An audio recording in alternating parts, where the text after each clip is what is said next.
पाकिस्तान का जो ओहदा है न्यू वर्ल्ड ऑर्डर में परमानेंटली बहुत बड़ा हो गया है। अमेरिका जो कुछ भी करवाना चाहता है वो सीधे कराने के बजाय वो चला जाता है पाकिस्तान के रूट से। हमें ये समझना है कि पाकिस्तान एक ऐसा मुल्क है जिसने बहुत कुछ एक साल में ऑपरेशन सिंदूर के बाद हासिल किया है। एक ही ऐसी ताकत है जो वेस्ट एशिया की नहीं है पर वो वेस्ट एशिया के साथ परमानेंटली जुड़ गई है और वो है पाकिस्तान। ईरान ने इस एमओयू का नाम दिया है इस्लामाबाद एमओयू। मतलब वेस्ट एशिया में आप ये मान के चलिए पाकिस्तान साउथ एशियन कंट्री है पर वेस्ट एशिया में उसकी हर जगह जरूरत है। पाकिस्तान आज एक ऐसा मुल्क है मल्टीपोलर वर्ल्ड में जहां तीन बड़ी ताकतें हैं, अमेरिका, चाइना और रशिया।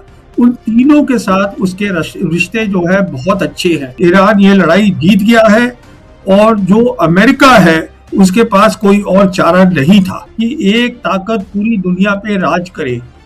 वो जो है वेस्ट एशिया में ईरान से हार गई है।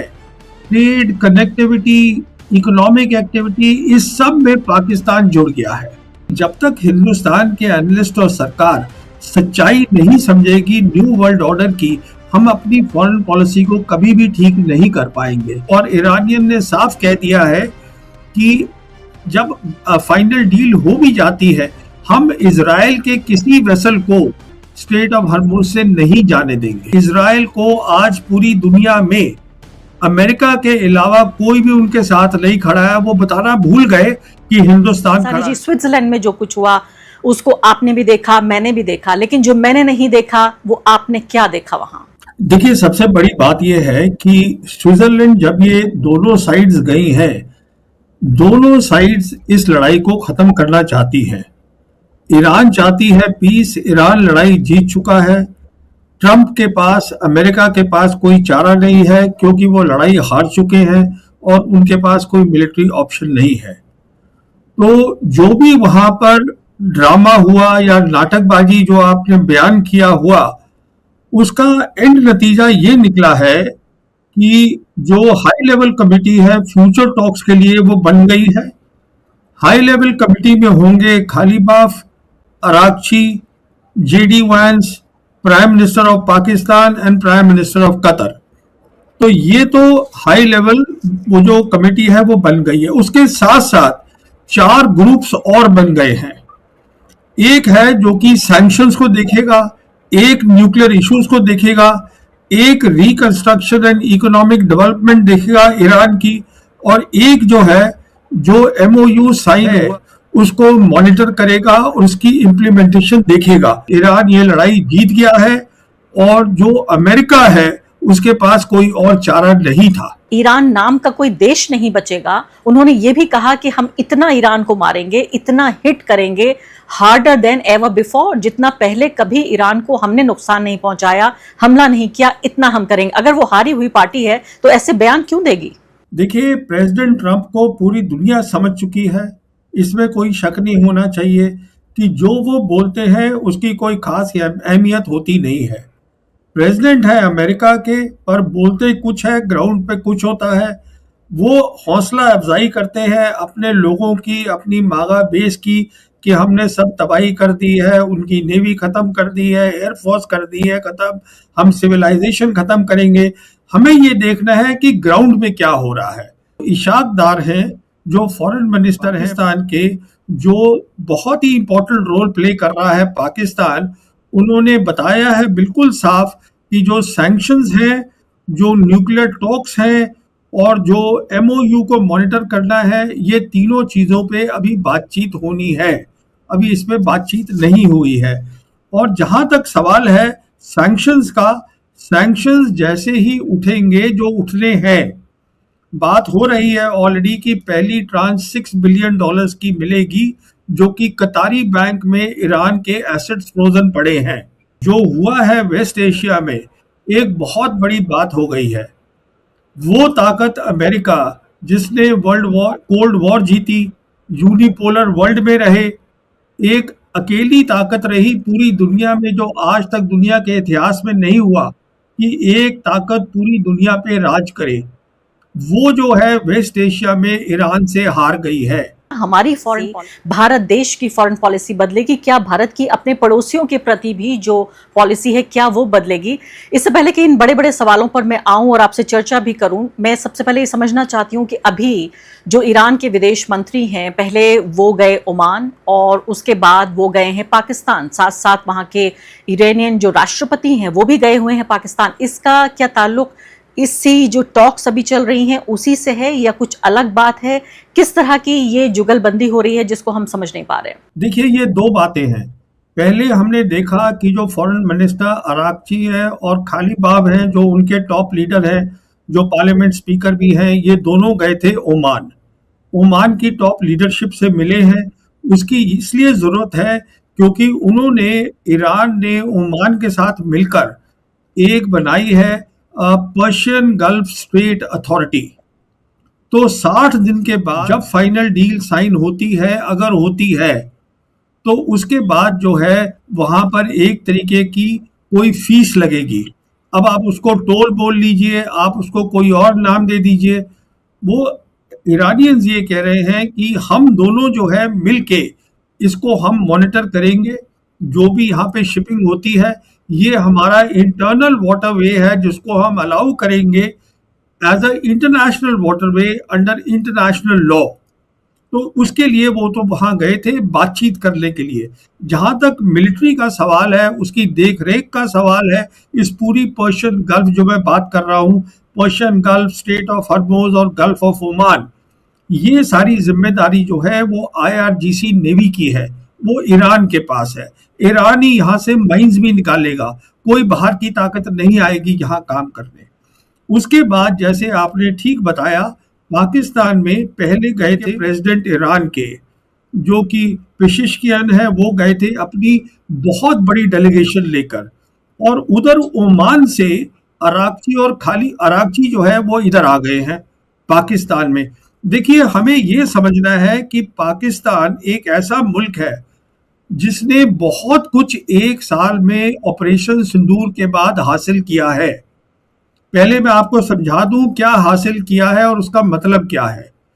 इस समय देखिए, अरागची जो है उन्होंने ओपनली बताया है, न्यू वर्ल्ड ऑर्डर के तहत जो दुनिया ने आज तक नहीं देखा है, वेस्ट एशिया में जितनी भी रीजनल प्रॉब्लम है उनका रीजनल सोल्यूशन होगा, बाहर की ताकतें वहां नहीं होंगी। और ये MOU में भी लिखा हुआ है अलग तरीके से। कहने का मतलब ये है कि अमेरिका को जाना है वेस्ट एशिया छोड़कर, और अरागची ये कोशिश कर रहे हैं अब, जो कि कामयाब हो रहे हैं, कि सारी जो रीजनल ताकतें हैं वेस्ट एशिया की, वो सब एक साथ मिलजुल के काम करें। अब एक ही ऐसी ताकत है जो वेस्ट एशिया की नहीं है, पर वो वेस्ट एशिया के साथ परमानेंटली जुड़ गई है, और वो है पाकिस्तान। कैसे जुड़ गई है? वेस्ट एशिया में जो बड़ी ताकतें हैं, एक तो क्वाड बन गया है, उस क्वाड के अंदर है टर्की, उसके अंदर है इजिप्ट, पाकिस्तान और सऊदी अरेबिया, 4 बड़ी बड़ी कंट्री ये आपस में बात कर रही हैं। फिर जो ये MOU है, देखिए ईरान ने इस MOU का नाम दिया है इस्लामाबाद MOU, जो कि अमेरिका ने नहीं दिया है, अमेरिका ने उसको सिर्फ MOU बोला है। तो जहां तक MOU का ताल्लुक है, उसके अंदर कतर जुड़ गया है एज मीडिएटर, पाकिस्तान जुड़ गया है एज मीडिएटर, और ईरान और अमेरिका तो है ही उसके अंदर। तो अब ये जो डेलीगेशन वहां गया है, अब और बेहतर करने हैं ईरान को पाकिस्तान के साथ। पाकिस्तान का एक परमानेंट रोल है, सिक्योरिटी के रोल के ऊपर है, एक जियोपॉलिटिकल रोल है, एक मीडिएटर से बड़ा रोल है।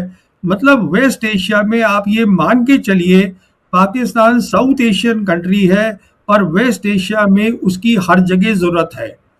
अब वो जो गए हैं, जो अरागची हैं और पेशिशकियन, जो अपनी बहुत बड़ी डेलीगेशन लेके पाकिस्तान गए हैं, अब वो बातचीत वहाँ हो रही है इकोनॉमिक इश्यूज पे, सिक्योरिटी इश्यूज पे, मिलिट्री इश्यूज पे, टेक्नोलॉजी के ऊपर, तो सब कुछ हो रहा है।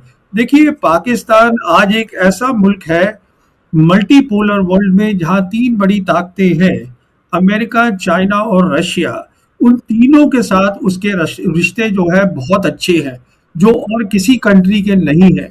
पाकिस्तान वो मुल्क है जो अमेरिका ने तय किया है, यूरोप ने तय किया है, रीजनल कंट्रीज वेस्ट एशिया की ने तय किया है कि उसने ऑपरेशन सिंदूर में अपनी कन्वेंशनल मिलिट्री कैपेबिलिटी अच्छी दिखाई। वो मुस्लिम कंट्री है जिसके पास न्यूक्लियर वेपन्स है। तो मैं आपसे ये कहने की कोशिश कर रहा हूँ कि पाकिस्तान का जो ओहदा है न्यू वर्ल्ड ऑर्डर में परमानेंटली बहुत बड़ा हो गया है, ये हमें समझना है। क्या पाकिस्तान का फायदा ये है कि जो भी, यानी एक ऐसा देश जो सऊदी अरब से भी नजदीक है, ईरान से भी नजदीक है, अमेरिका से भी नजदीक है, इन सब से लगातार बातचीत कर सकता है। लेकिन सबसे बड़ी बात जो भारतीय कमेंटेटर्स कहते हैं वो ये, अभी भी जिस तरह से हम देख रहे हैं कि विदेश मंत्री और राष्ट्रपति वहां गए, कि अमेरिका जो कुछ भी करवाना चाहता है वो सीधे कराने के बजाय वो चला जाता है पाकिस्तान के रूट से। तो पाकिस्तान भी खुश होता है कि हाँ ठीक है, हमने आपके लिए काम कर दिया और असुविधा नहीं होती, इनकन्वीनियंस नहीं होता। कि जो रीजनल कंट्रीज हैं वो रीजनल सोल्यूशन निकालें रीजनल प्रॉब्लम्स का, अपने मसलों का हल खुद निकालें।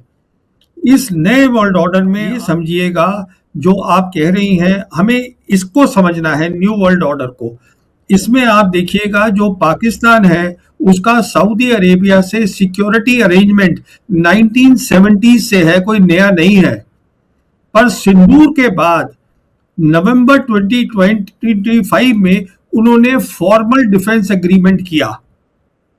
उसके बाद आप देखिए कतर भी उनसे बात कर रहा है। जैसे मैंने आपसे बताया, ये एमओयू में लिखा हुआ है कि अमेरिकन्स को जो है वहाँ वेस्ट एशिया से जाना है, उनको अपनी जो फोर्सेस हैं जो नज़दीक हैं ईरान के, उसको एंड ऑफ द डील तक, मतलब 60 दिन से 30 दिन आगे, मतलब 90 दिन के अंदर अंदर निकालना है। तो कतर से भी वो निकलेंगी। कतर ऑलरेडी बात कर रहा है पाकिस्तान से। तो मतलब ये है सिक्योरिटी रोल एक बात है। दूसरी बात ये है कि जब मैं आपसे कह रहा हूं कि उसका जियोपॉलिटिकल ओहदा बढ़ गया है, इसका मतलब ये है जो ये यूरेशियन लैंड मास आज हम देखते हैं नक्शे के अंदर, माइनस वेस्टर्न यूरोप, यहाँ पे सारा काम हो रहा है। यहाँ पर आपके दर्शकों को शायद मालूम हो, बेल्ट एंड रोड इनिशिएटिव आ रहा है, बहुत आ चुका है। और जो रशिया है उनका यूरेशियन सिक्योरिटी आर्किटेक्चर आ चुका है।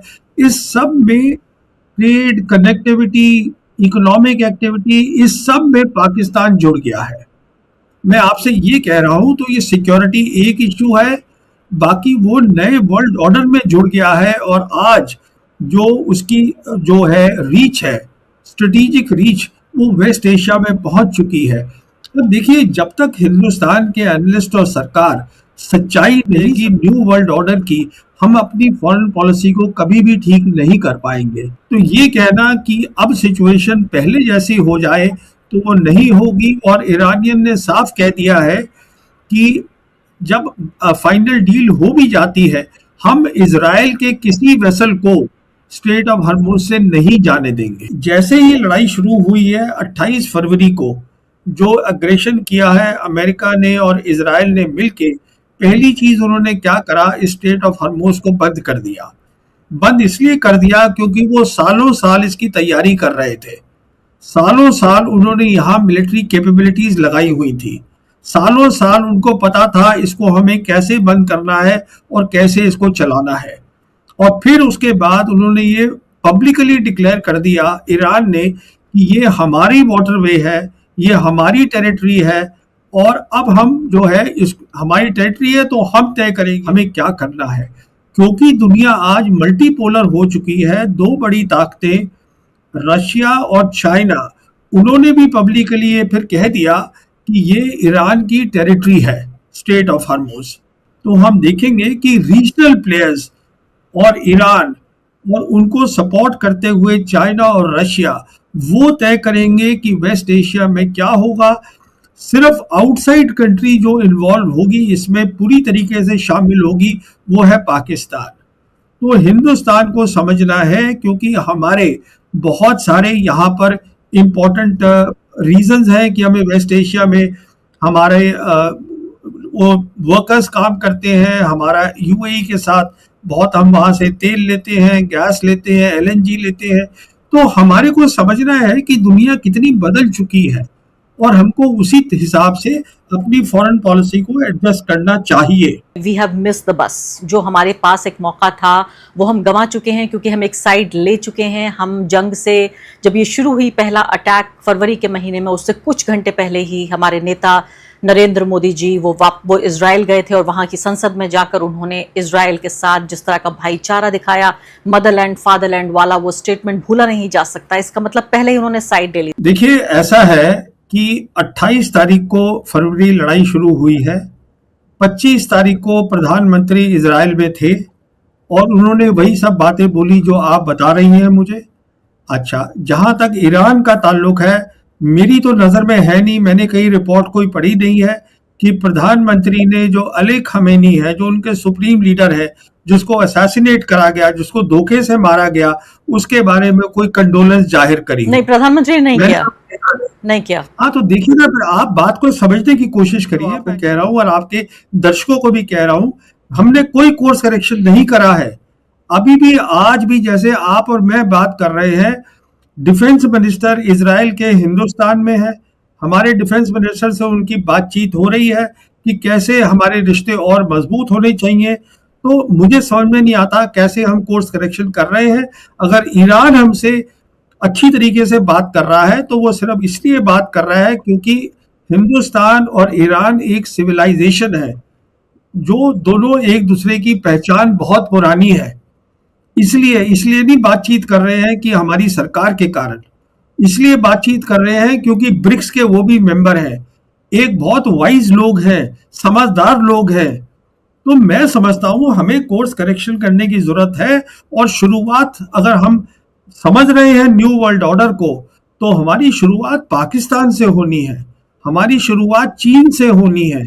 यहां से हमें शुरुआत करनी है, क्योंकि जैसे कि आज न्यू वर्ल्ड ऑर्डर के तहत वेस्ट एशिया में रीजनल प्रॉब्लम का रीजनल सॉल्यूशन निकल रहा है, वैसे ही भी हमें साउथ एशिया में रीजनल प्रॉब्लम की रीजनल सॉल्यूशन चाहिए। अमेरिका हमें यहाँ नहीं चाहिए। हमें अपनी फॉरेन पॉलिसी अमेरिका के साथ नहीं जोड़नी है, जो हमने जोड़ रखी है पूरी तरीके से। इजराइल